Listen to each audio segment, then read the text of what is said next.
Cube Radio. Salut, c'est Charles Dran avec l'équipe dans 5 minutes. On s'intéresse aux sciences, à l'histoire et à l'actualité. Aujourd'hui, on parle d'un petit poisson très particulier. Au début juin, c'est le temps d'un rituel bien spécial qui a lieu chaque année sur plusieurs plages de l'hémisphère nord.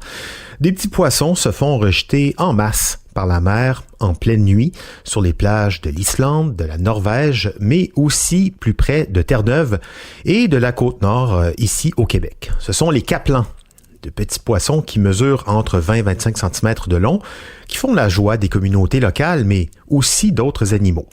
Alors pourquoi ces poissons roulent-ils comme ça sur les berges au début de la saison chaude? Suicide collectif? Non, pas du tout. Plutôt l'inverse, en fait, c'est pour se reproduire. Félix Pedneau s'est intéressé au capelan qui vient s'échouer sur la Côte-Nord.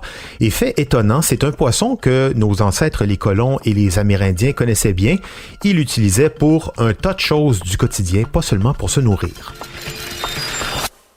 Dès la fin avril et jusqu'en juillet après ça, les capelans vont s'échouer sur les plages nordiques à travers le monde.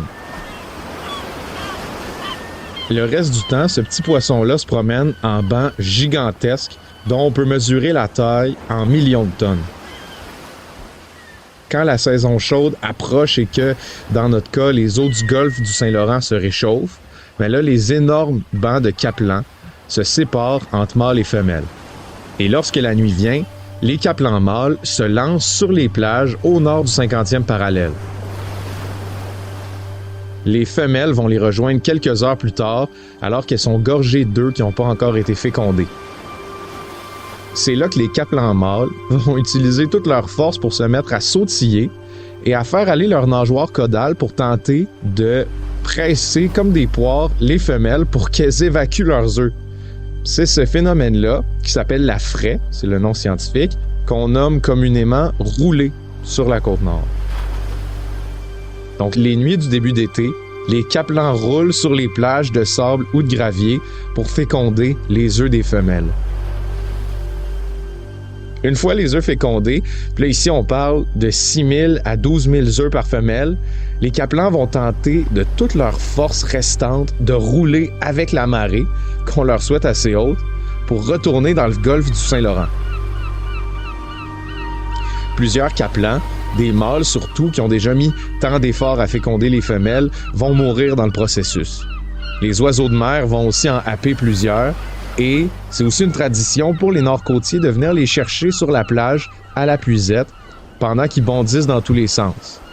Donc on comprend que le capelan est assez vulnérable, qu'il n'y a pas grand-chose pour se défendre, mais c'est la force du nombre qui garde l'espèce en vie.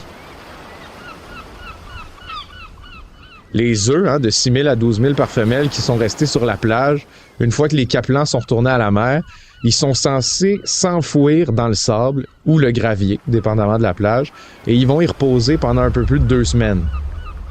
Les larves vont ensuite rejoindre la mer pour se nourrir du plancton, jusqu'à ce qu'après leur 2e année de vie, ils puissent rejoindre des grands bancs de capelans pour se reproduire.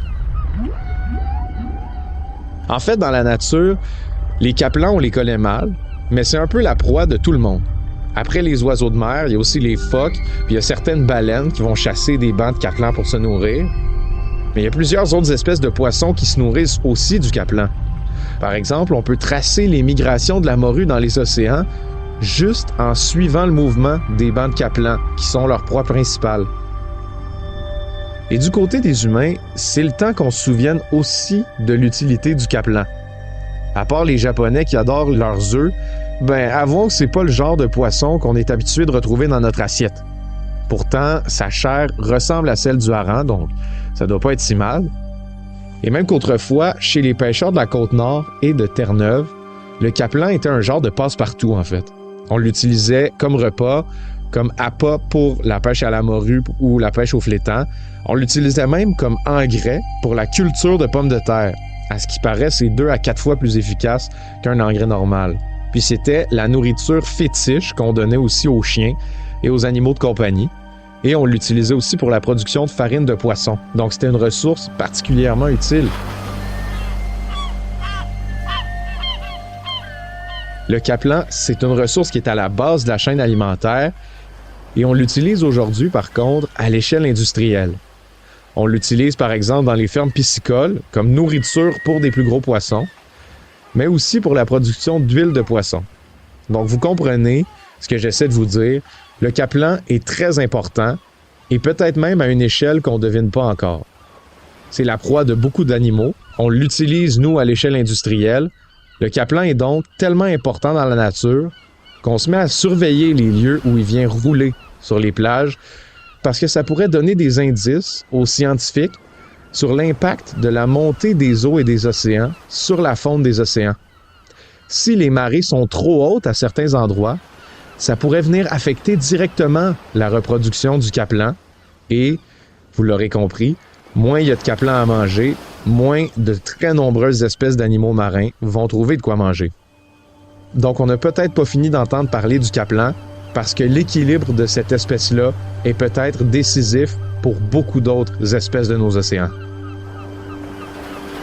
Ouais, spectaculaire méthode reproductive en tous les cas. Et comme ça se passe la nuit, les pêcheurs de la Côte-Nord ont réussi la semaine dernière à s'affranchir du couvre-feu, au moins jusqu'à minuit, pour avoir la possibilité d'aller puiser la ressource. C'est une fois par année, faut pas manquer ça.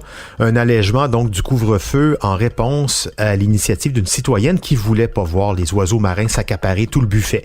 Merci Félix Pedneau, c'était en 5 minutes.